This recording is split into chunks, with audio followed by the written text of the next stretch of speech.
Live here. Okay. All right, we are live. So we are live on YouTube. Finally, we had some technical difficulties at the start. So and on Instagram. And yeah, Instagram. Well, Instagram. We're on Instagram. We're on Twitter. We're all over the shop, and we're actually kind of a bit bunched over to one side on we've YouTube. got So if you see me tilting my head over this way, I'm just checking to be sure we're both in the screen. But anyway, there was an error with your app. Oh no! For fuck's sake! Okay, we're back. Okay, it's okay. we're good. It's okay. We got a weird message. I have a fucking mental breakdown. Yeah.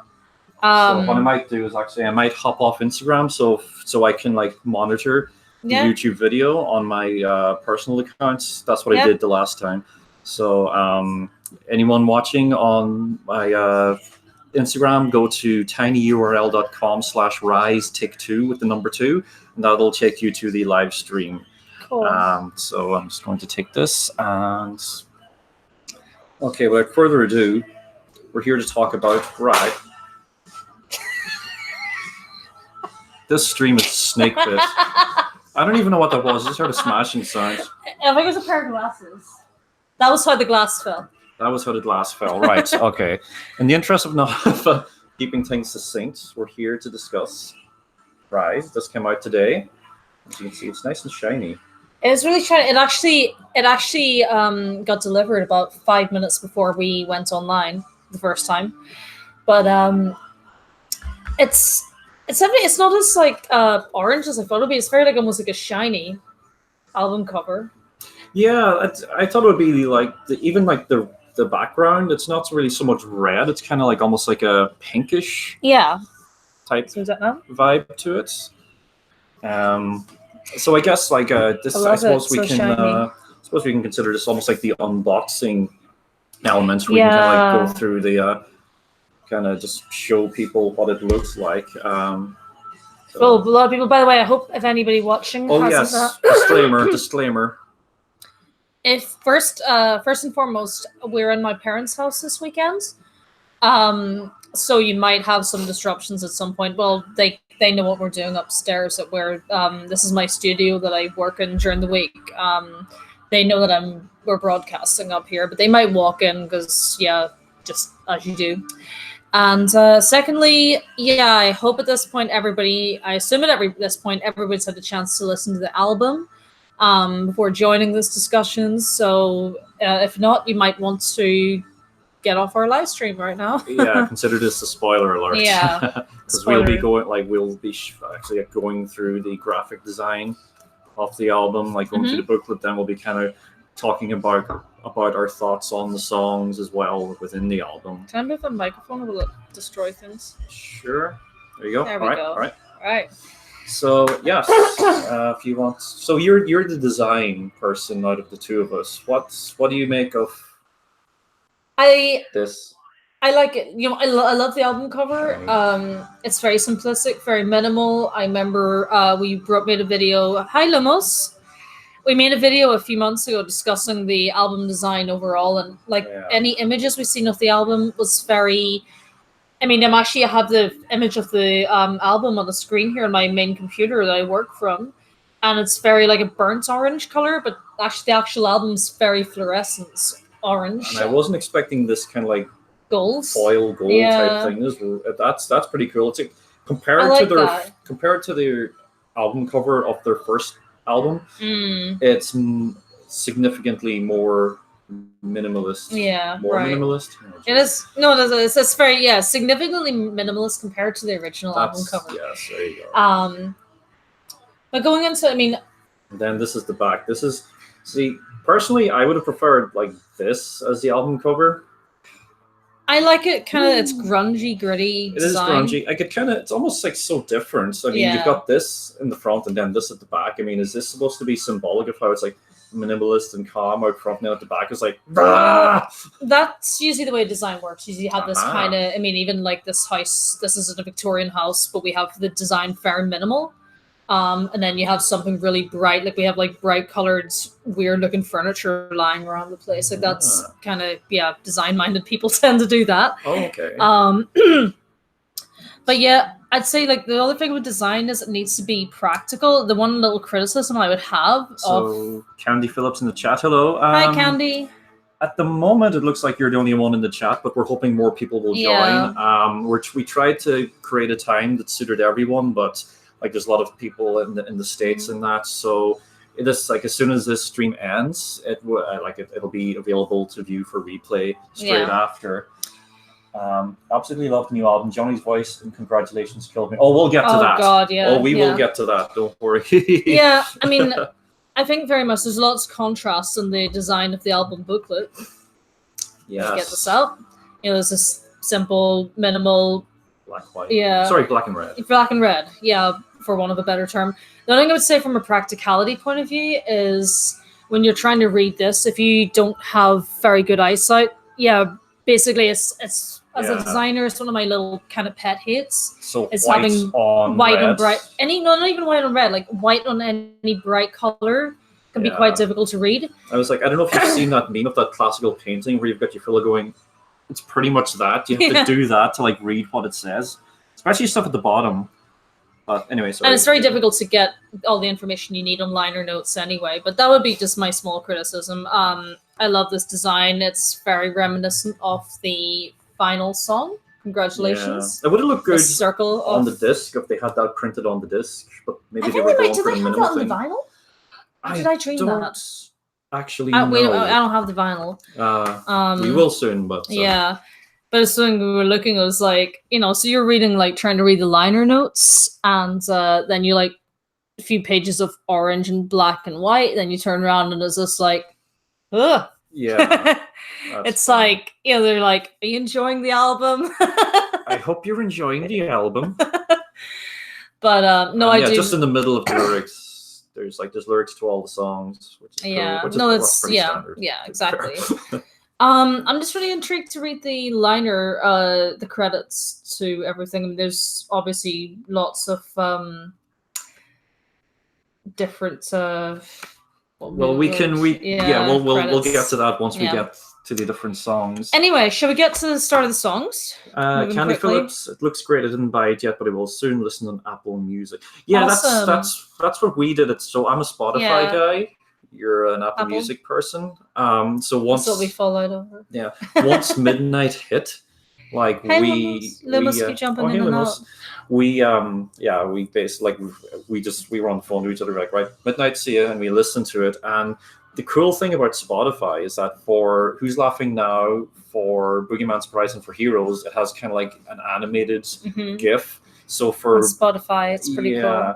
So for Who's Laughing Now, it's pretty much the laughing vampire head. For Boogeyman Surprise, it's the dancing vampire bat. And for Heroes, it's just like a shot like taken from the back of the stage, just like Alice standing. I was singing in London last year. Yeah, I was there, and I was like, oh my God, I was there. I like somewhere in that crowd at the front. About a year ago today, actually. Yeah, it was a year ago yesterday.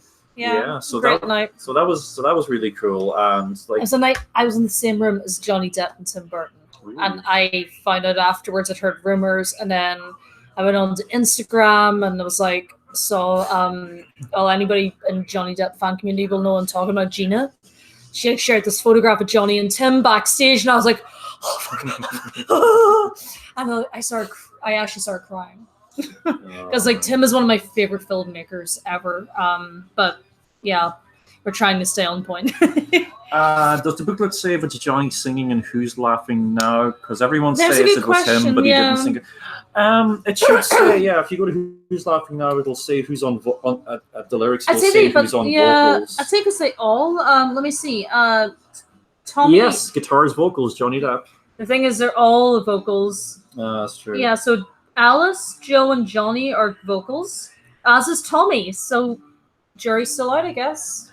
Yeah. Oh well, John, you can hear Johnny's and backing vocals for sure. Well, anytime they sing it live, it seems to be is it Tommy or Joe was singing all the things you don't say. I mean, that's initially we thought it was. I thought it was Johnny as well. I thought it was Johnny too.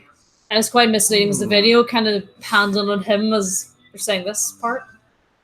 Yeah, I just thought it was Johnny. I haven't really checked because it sounds more like Johnny than it does Joe. I mean, like Joe has got that distinct Boston accent. Yeah. So if I were a betting man, I'd say it was Johnny. I thought either Johnny or Tommy. I think because I mean Tommy has this uncanny knack of like imitating the other guys too. a tea. Pardon the pun. Didn't mean to do that, but yeah. So jury's still out in that. Yeah. So I guess we'll just dive in to the. We'll kind of do it song by song, I guess. Yeah. So first up, I Want Mine Now. Should I go reverse this on my playlist? If you want to, yeah. Yeah, sure, why not? We can play. Yeah.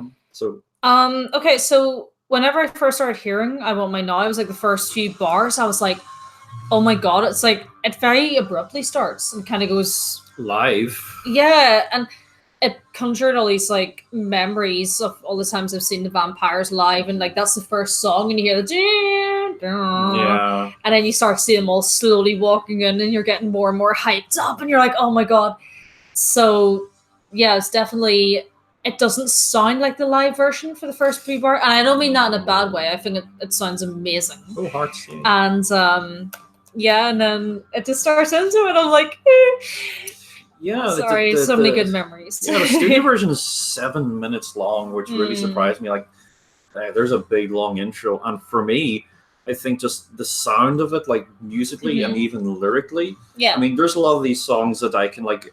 We did a video for Who's Laughing Now, and it's on our YouTube page, so we're not going to spend too long on Who's Laughing Now. We'd just be repeating ourselves. You can go on to our videos. So, and in that one, like I kind of predicted, okay, that this is probably a Heavy Alice song, this, and this. For I Want Mine Now, not so much live, but when I hear it here, the way they produced it, the lyrics and the way it sounds, it wouldn't seem out of place on the last Temptation album about just like a character.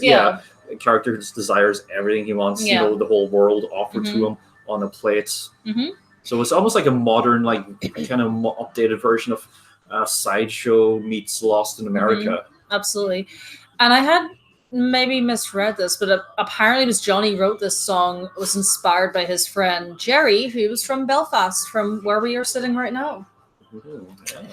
And but it's very interesting lyrics all the same. I mean, even that particular line there about the bullets ricocheting and kind of being stuck, that's very, for somebody who grew up here in Belfast, that was very understandable. I don't literally think it's about Belfast, but still definitely an inspiration there. Yeah, what's the great thing about these songs? It could like there's several interpretations. I mean, the bullets ricocheting could be metaphorical for you know, say like having a bad public image or having insults hurled at you, and you just like being not so much immune to it, but just like, you know, unbetterness, because like the album is called Rise, and a definite theme is like rising above situations, and that I think culminates with Congratulations. I mean, and we'll get to that later. Whenever this is like the bullets ricocheting, I don't literally think that he thought he was in the middle of the Troubles in 1970s Belfast, but I do think it was maybe just possibly just maybe from talking to his friend over the years that, you know. By the way, I don't mean Jerry Judge, I mean his other friend Conlon. But yeah. Yes. Oh yeah, best to clarify that. So yeah, I mean, I love it. I was really surprised when you text me and you were like, "Oh my god, it's like 7 minutes long." 7 minutes and 13 seconds to be exact. Yeah. It's they were like, it's a real good opener, strong opener, and like I love the Jerry Lee Lewis fucking rock piano. Yeah. Oh, sorry, pardon my language. I didn't mean to drop an F-bomb there. Just it's very like, I like it. That's kind of I think all I have to say on that particular song anyway. Yeah. No, good people are hard to find. Now, did you pick up on the Pink Floyd's? That was immediately, yes. I was like, oh my god, that's so. I mean, in a good way. In a good way. If you listen, Dark Side of the Moon, first track, Speak to Me. Good people are hard to find. As a remake of that, there's the cha-ching, there's the laughing, there's the heartbeat, there's the voices saying, I have a dark side of the moon. This is Pink Floyd. It's their nod, I think, to Pink Floyd. Yeah. In lieu of Another Brick in the Wall, School's Out mix in this album, they have this nod here to Pink Floyd, I think. Yeah, I thought that was fabulous. I thought that was great. Like, and the first time I listened to it, I could hear the cash register, and I was going, wait a minute. So I have to have this album on shuffle. What's going on here? Jumped into Pink Floyd, and I had to like listen to it a couple of times. Like, oh my god, this is a remake of Speak to Me. Yeah, it's awesome. And then it very well blends actually into Who's Laughing Now. They should have almost had it possibly as an intro to Speak to Me for the single version. Haven't listened to much Pink Floyd. I don't know that. Oh, definitely check. Yeah, definitely check out Pink Floyd. After you listen to Good People Are Hard to Find on Apple Music, go and listen to the first track of Dark Side of the Moon, and then listen to Good People Are Hard to Find. Listen again. to the whole album, Dark Side of the Moon. It's one of the best albums ever made. Of course, that too. Yeah. But yeah, definitely. You'll see what we mean. Oh, definitely. Yeah. So when you're finished with that, just turn off the lights, light up a joint, stick on Wizard of Oz, and play Dark Side of the Moon. Just tell somebody light up a joint. Yeah, it's illegal in this country. Well, they could be from a place where it's legal. They could be from Colorado. I don't know. Who's laughing now? We've already covered that. Let's move on. We've already covered that. How Did Last Fell? So that's another instrumental. That's just like a transition. I'm liking these transitional songs. It's that reminds me. I need to actually look this up. Did anybody notice that? Was Mr. Finn doing a voice part? It's really sounding like him, Tommy's little boy. I think that is him. Is there anything on? I'm just gonna look this up now. It's for nope, Johnny Depp words. Finn Cooper. Wait, his middle name's Cooper? Finn Cooper Hendrickson. Oh, it is him. Oh, that's so sweet. My. There we go. And there's Buck Johnson on the harpsichord. Yeah. And once again, it blends very well into Boogeyman Surprise. It does.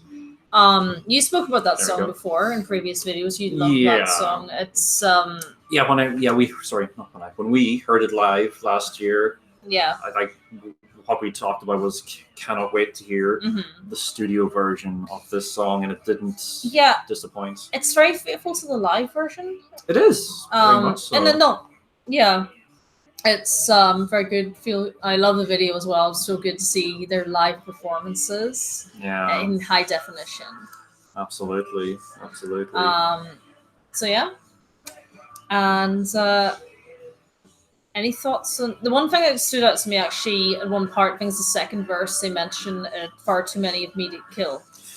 Oh yeah. And it actually flashed back to some Italian fans last year met Johnny, and he actually made that joke. There's said they're trying to kill me, but there's too many of me, too many characters to kill, and I was like, he had that kind of in mind, that the little crutch. Yeah, I just noticed it like the other day. Wow, yeah. I never picked up on that. Excellent. Yeah. So, any thoughts on? I might as well just flick through this album. Yeah, followed up by Bushwhackers. So this was. I love this song. This was the second song. It's just so funny. They're one after another. This is the second song when we heard it live. I was like, "Whoa! I can't wait to hear the studio version of that." Now, I thought the live version was better. I don't see a difference, to be quite honest. I mean, you were saying, it's more rock, the live version. You're saying thought it was. You find this one very country. Yeah, like it's still good, but I just thought their live version was better. Yeah, it sounded better. Okay. Like it's still it's great sound to it, great lyrics. Love this song. I like the lyrics. So I really like the lyrics. Good. It's great.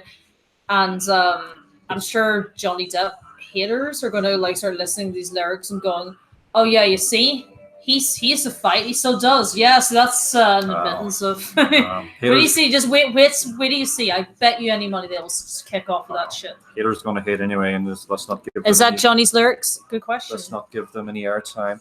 That's a good question. So it says that on the liner notes that all songs written by Alice Cooper, Joe Perry, Johnny Depp, and Tommy Hendrickson, except for then they kind of go and list some at the bottom where more or less people written them, or if it's the cover version. So for Welcome to Bushwhackers, it was written by Alice, Joe, Johnny, Tommy Hendrickson, and Tommy Denader. Alice fans may recognize Tommy Denader as someone who's collaborated with Alice on his studio albums quite regularly. Okay. But again, it just says who wrote it. It doesn't say the share of the writing. It doesn't say, Alice wrote these particular lines or Joe wrote 98% of these lines. So Johnny had, looking at the liner notes, apart from the cover versions, what was I saying? Apart from the cover versions, Johnny had a hand in writing all of these songs. Yeah. That could range from writing an entire verse, or that could range from just adding one line or saying maybe if you change that word, I don't know. I suppose we'll never really know. Exactly. But, all four members, and I include Tommy in that. Yeah. Sorry, Glenn. No, we should give Glenn some love because he's in the back. Glenn Sobel and the whole gang, Glenn, Buck, Chris. Chris looks really angry. He does. But yeah, Glenn Sobel I think doesn't get enough love. Actually, they all deserve equal credit. They all do. So absolutely. I know, like when some people talk about the vampires, they think it's just Johnny, Joe, and Alice. And some people think Johnny, Joe, Alice, and Tommy. But I think I love them. They all deserve credit. I'm actually such a big Chris fan because he's the most incredible bass player. Yeah, and I watched some of Tommy's videos he'd taken a few weeks back of Chris playing bass, and holy shit, like the guy is so talented. Like, he comes family to the members and on. stuff. He played bass guitar, and I played violin, a few other instruments in school. So I was like, oh my god, he's an amazing bass player. Yeah, for sure. So the Wrong Bandage. Don't really have any thoughts of the Wrong Bandage. I actually thought that it would be more. I actually initially That's thought it would be a transitional song, yeah, one, and it was just obviously the title's very interesting, seeing as I just Johnny's been through. Yeah, I just consider it to be the lead-in, so you can't put your arms around a memory. Yeah, I just count them as the one song. Actually, at first when I was first listening to the album, I was listening to. Okay, so it starts. Actually, interestingly enough, I actually forgot what it sounds like. Oh my god! No. Yeah, I was gonna say actually, interestingly enough, when Glenn Sobel was doing his Sobel Sunday a few months back. Somebody asked him, would the Vampires considering doing a Michael Jackson cover? And that got us talking, and we eventually concluded that it would be really cool if they did a cover of "Stranger in Moscow." Now think about that, and almost like a sign, this Wrong Bandage kicks off, and it sounds like water. Like rainwater pouring, and I was like, it sounds like the fucking start of Stranger in Moscow. And I think that's obviously a complete coincidence, but nice. Yeah. But it does. It's a very good intro, and it's interesting. They've used these little interludes. It's very effective intros too. Oh, I just realized I can scroll down for comments. Sorry. Hey. Oh, sorry. Oh, hey everybody. Okay. Hey, I'm an idiot. We weren't ignoring you. We just sorry. When it comes to technology, we're pretty we're not that good at it, as you probably gathered from our failure of a first stream. We're just having a complete disaster tonight. Yeah, it's fine now, though. Yeah. We're online now, so it's all good. Joe Perry's lyrics here, I'll admit, when Ear Music released their preview last week, it had 30-second odd snippets, and when I heard this, I was like, oh my god, this is going to be the song that's going to blow me away. The entire album. Really, I listened to that. I actually did not listen to any of the snippets of Listening Party from Ear Music because I wanted to hear it for the first time. I actually went upstairs to my bedroom last night. I locked the doors, turned off all the lights, sat in the pitch black, and it's funny. I was just sitting in my bed, listening to this music, my earphones on, full blast, and there's out my window there was a mountain with a small I don't know. It's like a telecommunication center. So basically, it was one red light on the telecommunication center, which is 10 miles away. Basically, all I could see is this red dot, and I'm staring into space, just trying to focus on the moment, focus on the music. It was really fucking spacey, I must say. I was staring at this red dot, and you're in the pitch dark. Apart from that, and I started kind of hallucinating a little bit, but it was cool. So Candy Phillips says, I love Michael. That would be awesome. Yes. Yeah, I wouldn't think about it. Candy. Yeah, but absolutely. Yeah. Imagine then the bass. Who would wandered in the rain and so on. Who would sing? Oh no, you know what? We're getting off track. Yeah. Let's we'll leave that. That'll be for another day. Yeah, but think about it. Think about Candy. Number 9, Get From Round Me, which. One of the weaker songs on the album, I'll agree, but I like the sound of it. I like just the not so much the lyrics, but just musically, I like it. It wouldn't be. I'm not musically minded enough to accurately describe what it is. I just like the way it sounds. Heavy rock. Yeah. No, I just mean the production techniques, because when they're singing "Night Falls" and then it seems like Johnny's singing in a completely different wavelength altogether. It's a harmony, different, I like that. Tenor bass, I like that. Also soprano, all that stuff. Okay. Well, that's what I like about it. Yeah. It's just to me, it's got a unique sound. Mm-hmm. Yeah, and I've heard snippets of it live as well, and it's very. Hey Bob. Hey Bob. It's very much the same. It's they have that around. Yeah. Yeah, I like that. I do like it. It's very trippy. It's a very trippy heavy rock song. It wouldn't be my favorite on the album, but I still love it. I love everything about this album. I'm just like, I haven't been taken on such a trip by an album in a long time. And I'm not just saying that. It's absolutely amazing album. Yeah, this album has definitely been an experience. Yeah. But like, as I said earlier, like, we're not going to be coming on here saying, oh, you know, it's the best album ever, this is great. Like, yeah, if there's anything we don't like, we'll give our constructive criticism. I mean, like I mentioned earlier, like I say, I'm not sure, but like, I'm not so much a fan of their warping of the logo. It makes sense because as a designer, if you had it out flat, it would look I can understand. Weird. Yeah, you're right. But that's just me. I don't like it. You don't like word warping. Yeah. So, followed by number 10, you may have heard of this song, "Heroes." Which, this is the song that has gotten the most attention. It's gotten the most hype. Yeah, and it's a pity almost because like Johnny's an amazing singer, but I'd love to see his him getting more credit for his songwriting. Mm-hmm. I mean, outside of the fan community, I would love to see more of the general public. You know, like for example, on Jimmy Kimmel the other day, they just showed Heroes on TV. And I was like, no, they really should have shown at least one of the songs that he's written or had a hand in writing. Yeah. You know, because it's otherwise they're kind of using his star power, I suppose, to get more publicity for the album or whatever, and you know, on Jimmy Kimmel, general public, they're more interested in seeing Johnny Depp sing. They probably just see us, you know, whatever. But possibly even like as maybe like a gimmick or a novelty. I think so a little bit as well. But I think people are really starting. I've seen even the way people write about him, starting to see him as a real musician that he is.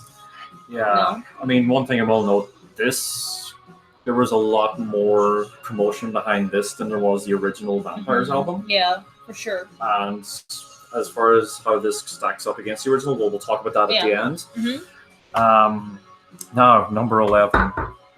Of all the musical transitions, I love this one.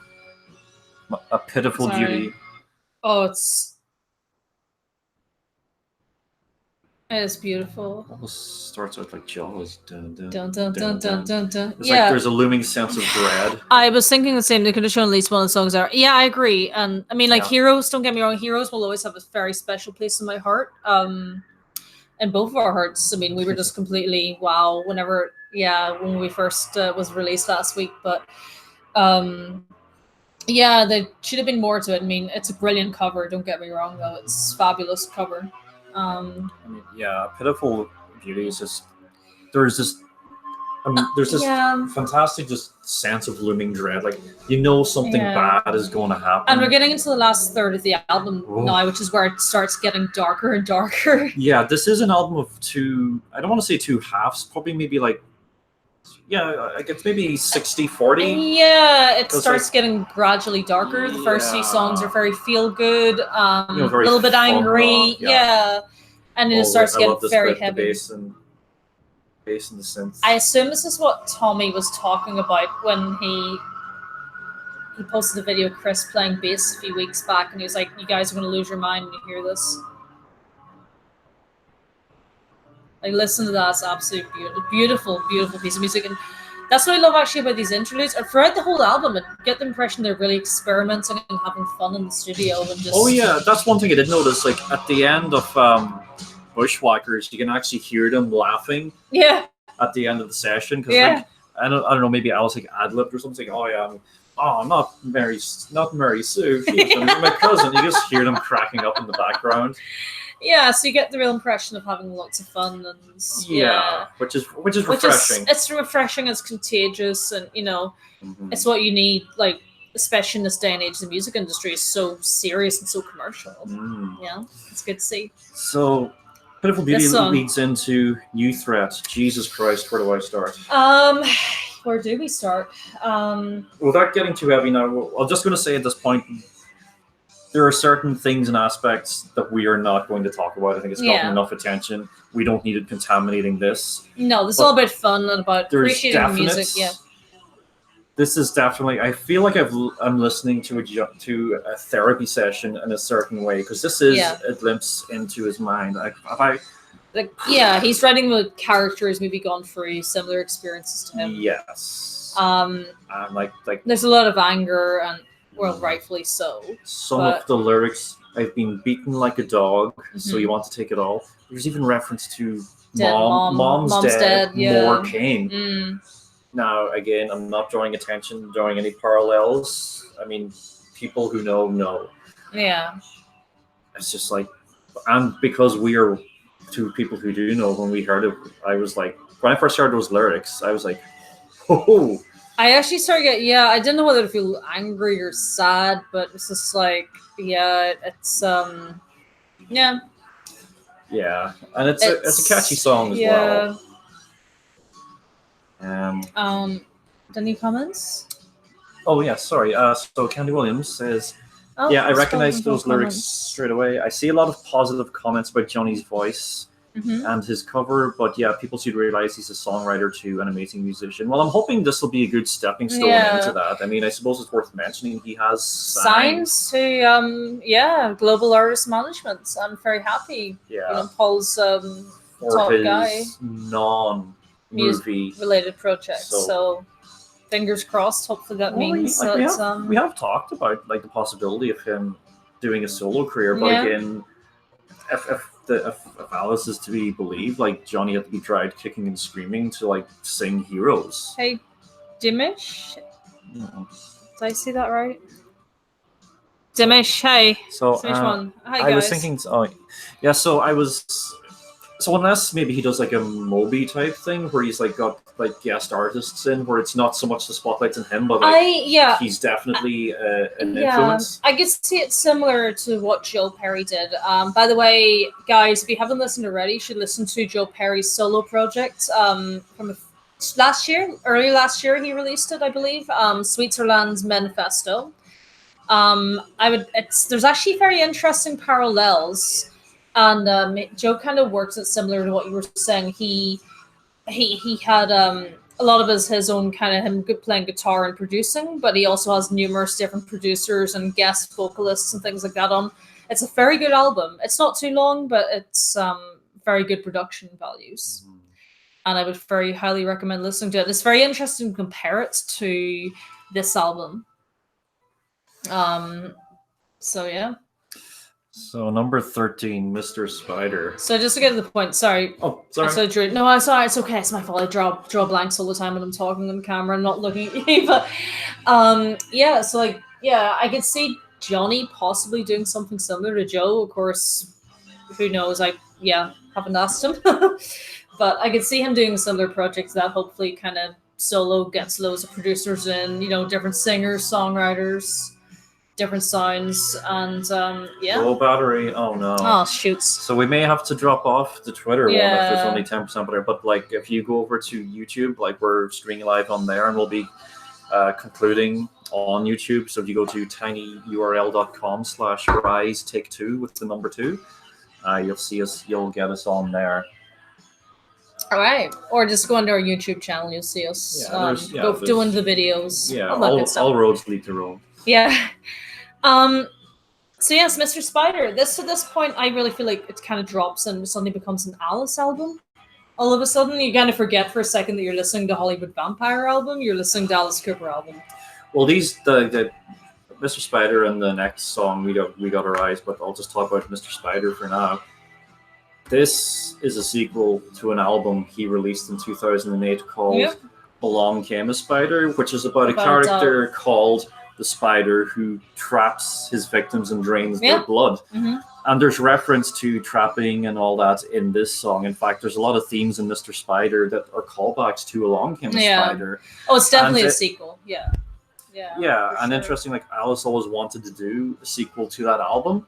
It was around 2011 when he actually released the sequel to Welcome to My Nightmare, because Bob Ezrin, the producer, while Alice was pitching, let's do Along Came a Spider 2, Bob was like, no, let's do Welcome to My Nightmare. We'll do Welcome to My Nightmare Part 2, or Welcome to My Nightmare, which I didn't like. So we finally snuck in a sequel with Mr. Spider, you sneaky son of a bitch. I saw what you did there. I know you were like, oh my god, because it was interesting because you made a video, when we made our video a few months back, of our predictions of how this album, what songs to be which.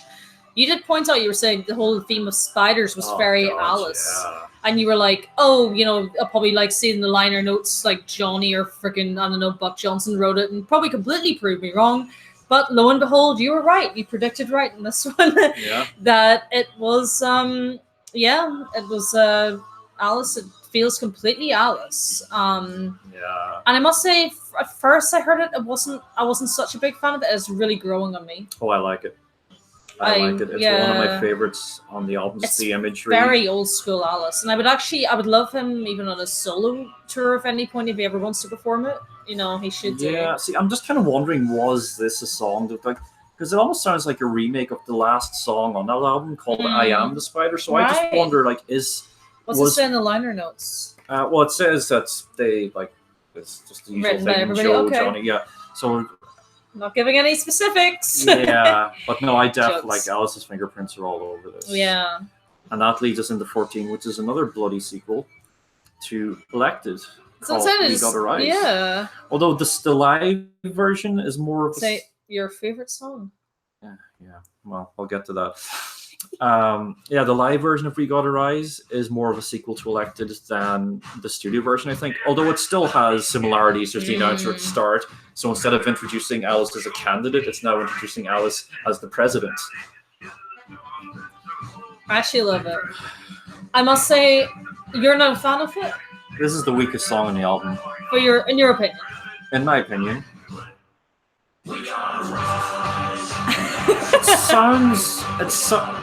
It sounds too much like Vindaloo. Okay, so anybody who's not in the UK, I don't know if this song was ever released outside the UK, but in the 1990s, there was this football song that was a huge hit called Vindaloo, which sounds very similar to this. It was kind of like a football song, and, you know, all the guys supporting the World Cup or whatever sang it as by Vindaloo, Vindaloo. Google it, you'll see what we mean. But I listened to it first, and my first thought was that as well. I was like, oh my god, is this Vindaloo, the remake? But then it's such a grower, and I said, I don't know, I don't know if and then I've started to really, really like it. And I'm singing it all the time, and I've actually the last few weeks I've been watching the live version repeatedly when I'm even listening to the live version repeatedly when I'm working. I love it. You know? It is the catchiest song on the album. Yeah. Hey. Like, I can't deny that. It is an absolute earworm. Hey, Bob. I'm going to have to knock off this live one in a minute. Yeah, so yeah, you get anyone who hasn't done so already, you can go over to YouTube. I just don't like it. It's not my cup of tea. I love it. I love the lyrics, and I get the impression that I did read an interview that Johnny actually did a lot of the lyrics to this song. Mm-hmm. And I get the impression he was just having a real laugh and just having fun, right? You know, there's a lot of satire. Oh God, yeah. And it's very much like his kind of literary here. You know, Hunter S. Thompson makes me think of that a little bit. You know, it's very satirical. I mean, he's a very well-read man, Johnny Depp. Oh, so, absolutely. You know, he's you can see a little bit of influence probably from. Yeah, so if anyone's Thompson out there watching this and saying, "Oh, these guys are they're just saying positive things," blah blah blah, let it be known, I don't like We Got a Rise. So anyone who says we're just turn that down, God's sake. But I will say there is one funny bit in the last verse where Alice says goodbye. Goodbye. But I'm just glad they didn't include the fart noise. I was gonna say, because when I first heard this song on the album, I thought, right, come on, Kevin, you gotta like it. No, it doesn't have the Wow. But I must say, I think live. I'm already singing along to it. I don't like it. That's the thing. It's a song I don't like, but it's making me sing along to it. That makes me dislike it even more. I like it. I just it's therapeutic to sing to. Goodbye. I like that. That's funny. That did make me laugh. I must say, that did make me laugh. That's why the whole lyrics make me laugh, and that's what I love about it. It's just so lighthearted. It's good comic relief, especially after "Get From Round Me" and "Pitiful Beauty," and you know the last two songs, "Mr. Spider" as well, been very dark, and then suddenly this kind of silly, political song. It's a good interlude. Song. Yeah, exactly. Because otherwise, you'd just be mentally exhausted by the time the album ends. Yeah. And I mean, it's I'm surprised how abruptly it ended. I'm just glad it ended. People Who Died is a cover. It is a cover, yes, and a very good cover. I was very interested to see how it would turn out because I think I previously mentioned it's a very difficult song to sing live. And at this point, guys, I'm going to have to knock off Twitter because I'm like down to 1% on this. But please, Noels, can you click on the link onto our page and join us live on YouTube? Goodbye. Bye, goodbye. Sorry to abruptly stop. All right. Okay. So we're just on the old YouTube now. We're just on the old YouTube. Turn it up and annoy him. No, don't turn it up and annoy me. Oh, it's all right. The song. Already done that. She already did that. Do you want to go back? No, I do not want to go. No. Oh God. Oh no. What's wrong with you? You're meant to be a fan. Just because I'm a fan doesn't mean I have to like everything they come out with. That's a big misconception. I'm joking. Okay, so back to people who died. I was very interested to hear the song how it would turn out in the studio version. It was this very difficult song to sing. It's so fast-paced. Yeah, and it's a very poetic song. And there's a lot of numbers in there as well. Yeah, exactly. Yeah, a lot of numbers to learn. Yeah, so I mean, yeah, exactly. So I was very interested to hear it to turn out. I think it was working very well. I'm curious to see. I wonder did they sing it slower in the studio, then speed it up a little bit. I don't know if you can do that in post production. Maybe somebody more musically minded can comment that. I don't know. Anyone in the musical production world? Yep. Anybody online? I'd say it's possible. Yeah. Possibly. Yeah. Well, speed it up without making it sound like a chipmunk. Oh my god. But no, it's a very good. I do love a song, and it's very dark, kind of reminiscent of the Vampires old, Yeah, it's about death. I mean, like all the people they've covered are dead. Yeah, exactly. It's coming back a little bit full circle to the first album, like Dead Drunk Friends and everything. And that's what I love about the Vampires. It's like their message of sobriety and everything, I know, right? Yeah, it's great.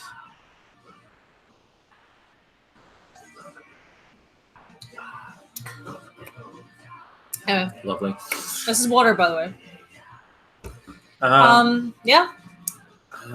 So, yeah, it's a very good straight cover. It is. I like it. Yeah.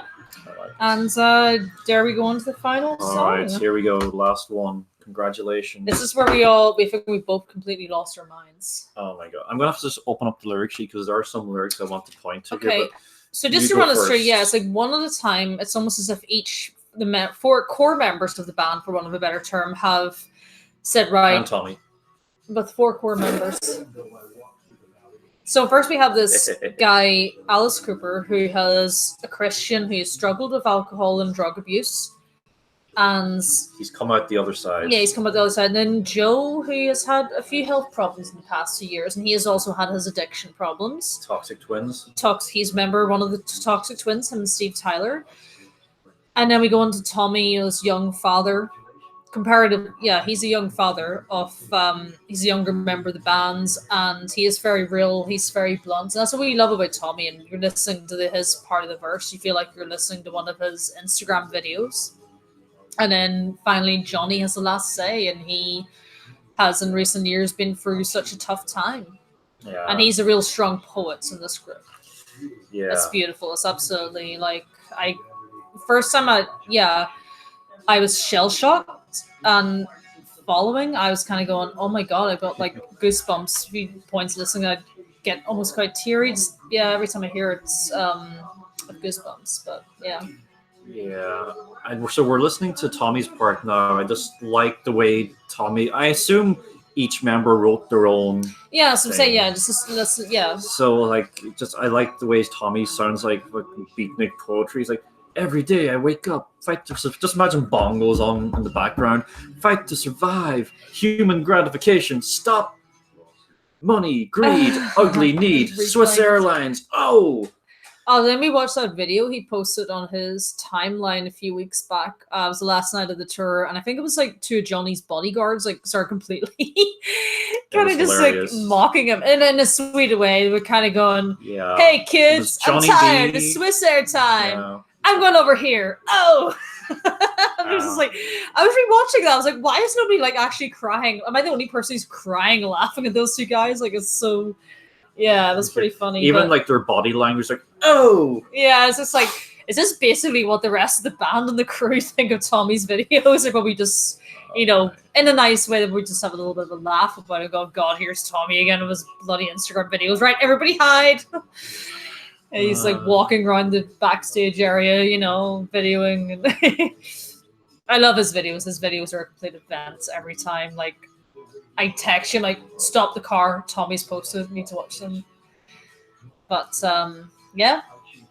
Anyways. So, my thoughts on it are, well, first of all, like, just to hear Alice, like, the Alice that's speaking in this song, it's not the Alice character. It's not the growly, you know, Alice Cooper character. This is actual, real, like, this like Vince, for want of a better term. This is offstage Alice Cooper. This is like Alice on his radio show, just talking about life in general, just talking about his faith. I mean, he quotes the Bible, I believe, walking through the valley of the shadow of death, I fear no evil. He's talking about how religion and his faith was able to help him rise above adversity that would have otherwise have killed him. And ultimately, that's what all four are talking about. Like, they've each faced different adversity, and this is them talking about how they've overcome this adversity. And of course, the congratulations at the end of each verse is it's a kind of sarcastic congratulations. You failed. You couldn't bring me down, no matter how hard you tried.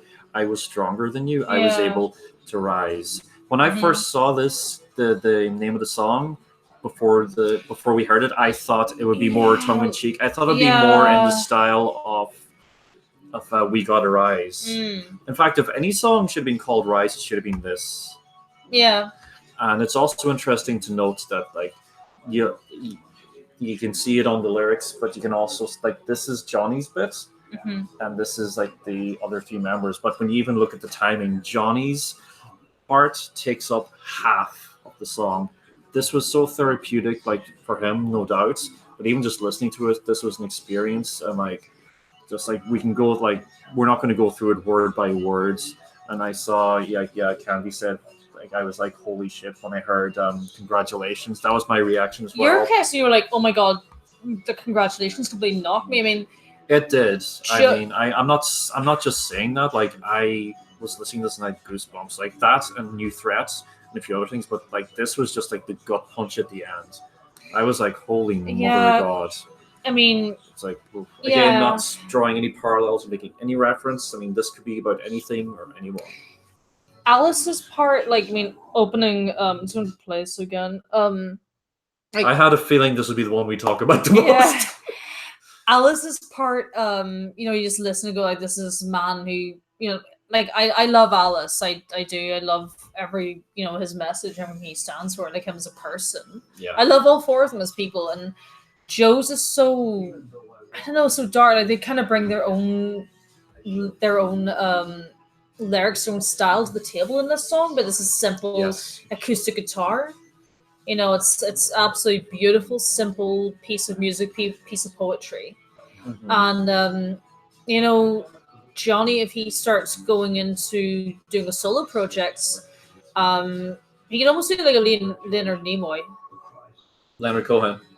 That's it. Leonard Nimoy, that's spot. Jesus Christ. Live not long Leonard and Nimoy. prosper. That is not logical. Leonard's fascinating. Leonard Cohen. Leonard Cohen, yes, he could totally do a Leonard Cohen style album, because his voice, his speaking voice, is absolutely so like.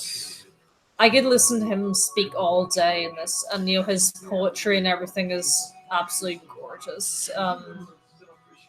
And it's so like, I mean, Tommy, I feel like I'm listening to one of his Instagram stories. Like I've said, like it's true, it's raw, and it's I love honest. him. Yeah, it's true, it's raw, it's honest, and that's why, like, Tommy's like that all the time. That's what I love about Tommy Henriksen. Well, all of those guys. I mean, it's so, everything about the song is so honest. Like you said, so it's just them people, these four men. I think That voice. I mean, sorry, Holy just shit. I mean, just his first two words, not words, sorry, his first two lines. Again, I'm not going to read the whole thing. Don't worry. No. The unknown no one of nowhere knew nothing new as never before. Now, try and say that fast 5 times. Seriously. Do it. No. But like, that's just like, he's like, those words, it's just like, it is, you're right, it's so poetic. It's like 4 different, like, they're so different, but it's also unified because it's got the same theme. Yeah.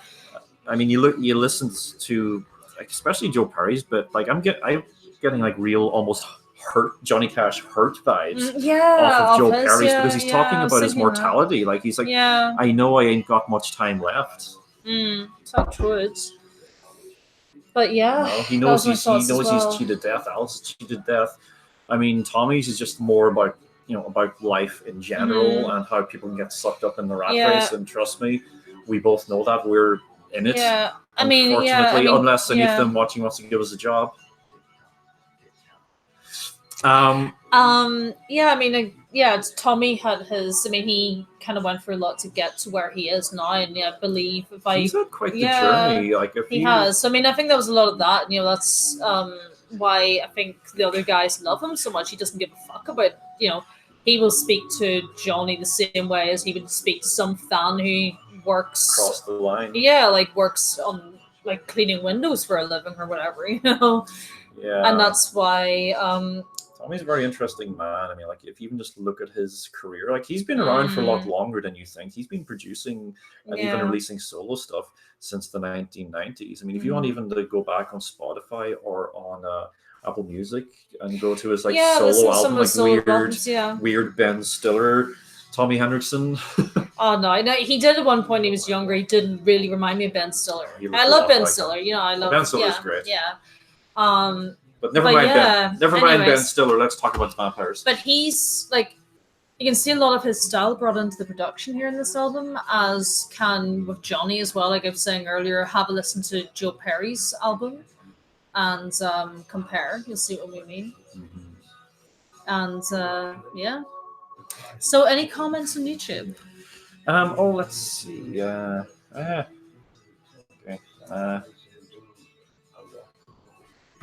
Here we go. The end. OMG. I think music has helped Johnny so much because music is so healing. Yeah, I would agree with that.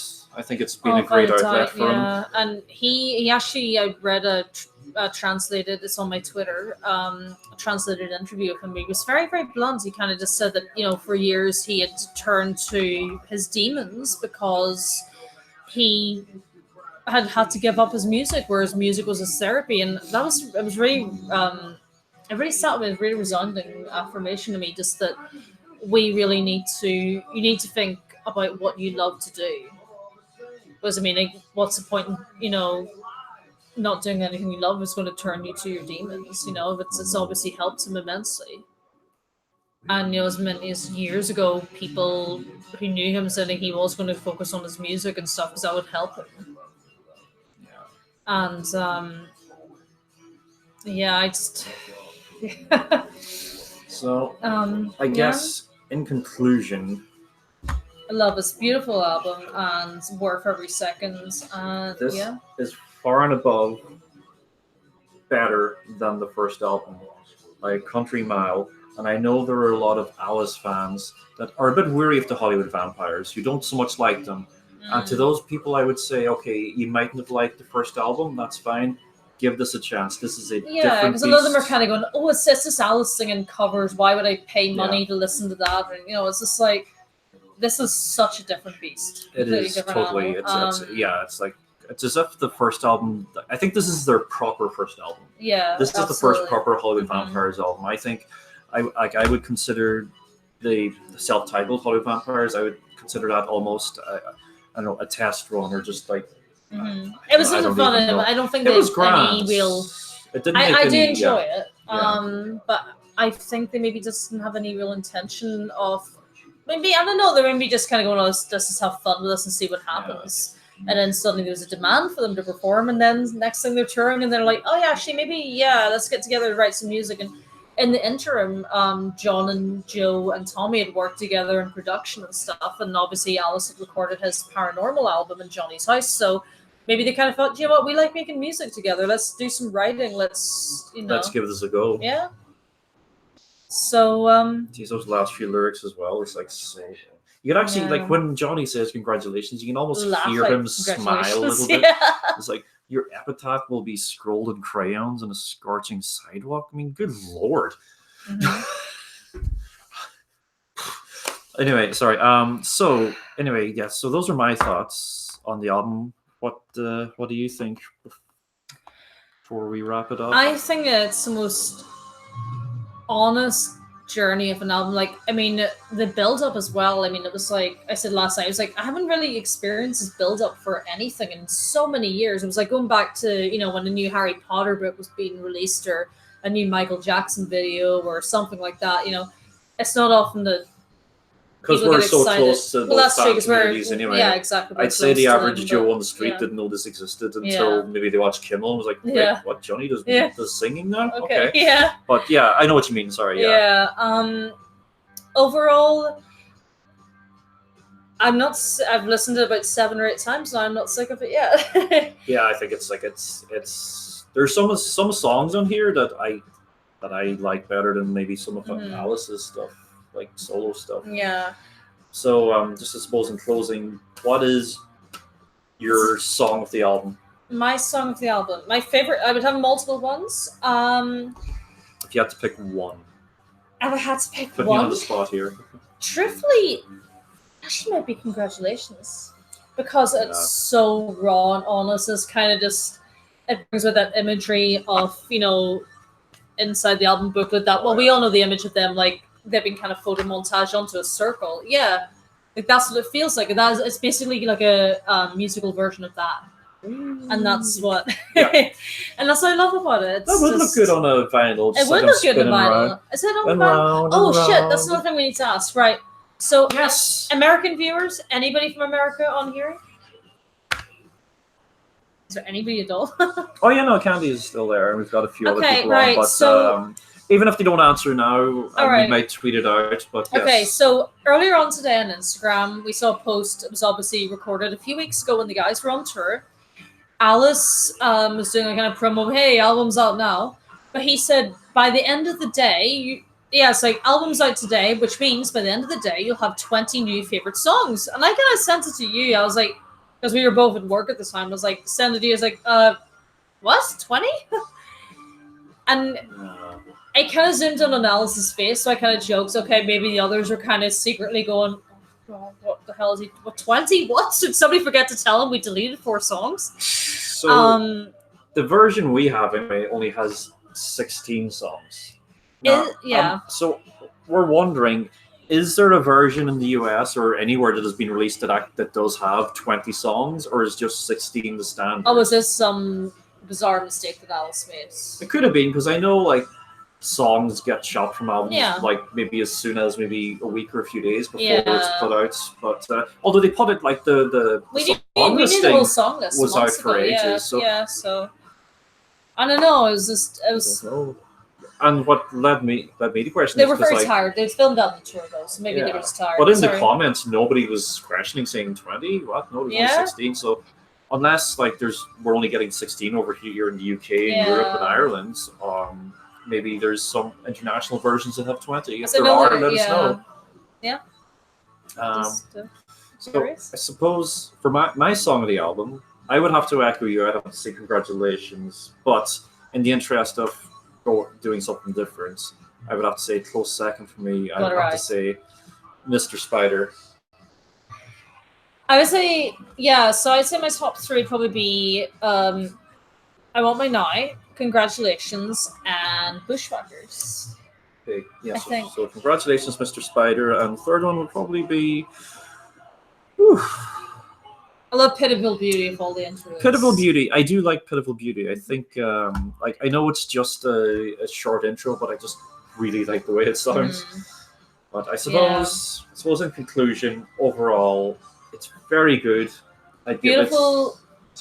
Beautiful production values, raw, honest, get the real sounds of the bands beginning to develop, and you really get the impression they had a lot of fun making that, which is what's really important. And it's this great series. Four wonderful guys being happy and making music, and can't wait for the next one. Yeah, Candy's from New York, and Candy also said 20 watts, so I'm guessing that was just a mistake by Alice. It must have been, yeah, I don't know. Maybe he was looking, maybe there's like some sort of poster in the background behind the camera of the number 20. He was like, 20, oh. Maybe they just couldn't get another take. Maybe they had to like leave right there. Yeah, it's like, it was, unless there's like 4 bonus songs, but I don't think so, because like once Congratulations ended, that was it. Love this. Yeah. So much experimentation with music and sounds. I love it. It's fantastic. I mean, if you want to see another side of Alice, definitely look into this more so than the first Hollywood Vampires. Like I said, I consider this to be the first true Hollywood Vampires album. Absolutely. There are songs I don't like, because again, I'm very aware that some people will be like, oh, they're just saying that, blah blah blah. Oh yeah, like it's not that great. It's like, listen, like there are bits of it I don't like, but on the whole, I think it's very good. I think it's really good. Actually, I love it. I think it's better than many people expected it to be. Yeah, absolutely.